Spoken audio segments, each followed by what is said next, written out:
Well, greetings from South Wales, and now at this time of year in the Northern Hemisphere we'd be enjoying some spring sunshine after some long cold winter miles. But the current COVID-19 pandemic means that well, this old diner's not going to be going very far at the moment, well, not for the foreseeable future anyway. And it's tough days for us all, and naturally we want to be alongside each other during tough days, but we can't, either on the road nor in each other's company at clubhouses either. And I'm reminded that as the church, it's not just about a building, it's about the people who inhabit that building. The same is true for those of us in motorcycle clubs as well. It's not just about the clubhouse, it's about the people.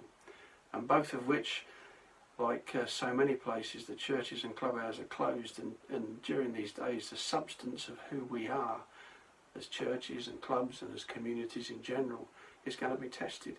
And it's based on our commitment to those relationships and people. This pandemic would test what we have together. How we function together has come to an abrupt pause. We can't connect the way we normally do.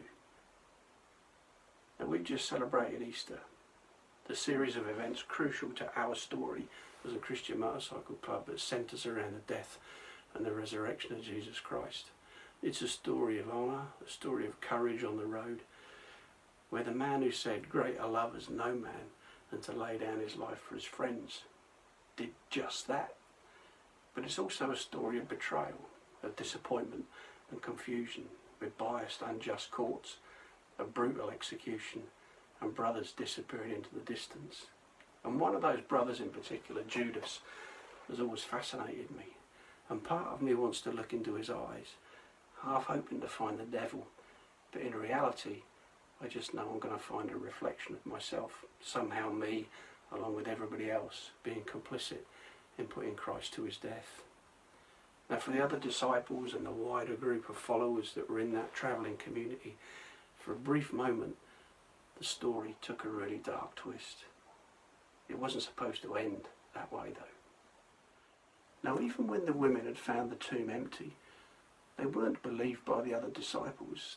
They were just dismissed as talking a load of nonsense.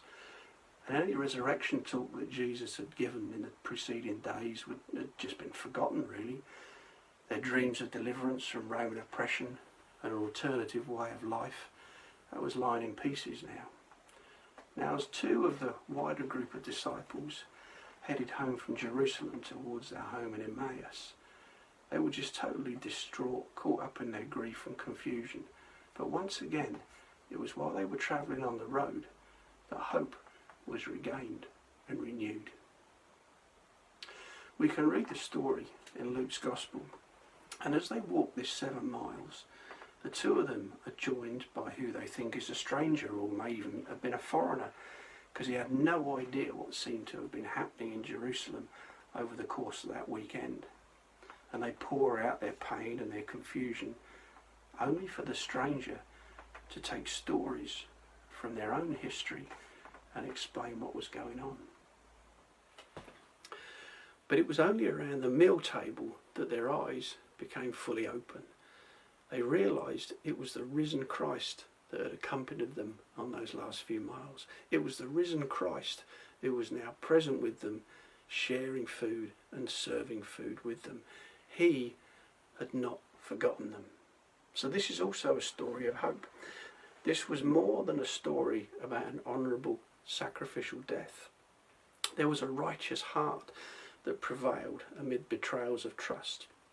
Though he was dead, he was now alive, and he was back on the road with his mates. Now right now, these are dark and these are difficult days, and for some of us they're really painful, and it's a real struggle. Now as a club, for us, we've always said that we don't just exist for the benefit of our own members, but we exist for the benefit of our non-members as well. And we've done that by being on the road. We've shared times in clubhouses and parties over the years with many of you as clubs from right across the political divides, right around the world. And we're grateful for that, and we deeply value all those friendships that we have. And we've learned to mourn with you in times of loss. We've learned to help lead you through these times as well. But we, like all of us, are learning what this looks like amid this COVID-19 pandemic at the moment. But we want you to know that we continue to be here for you, and so do we believe does Christ. So be assured of our prayers and our support in these days. And if there's anything we can do for you, then please do get in touch. You know where to find us. But in the meantime, take good care of yourselves.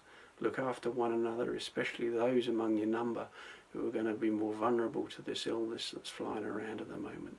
Take good care. Stay safe. We'll see you soon. Cheers, and God bless you.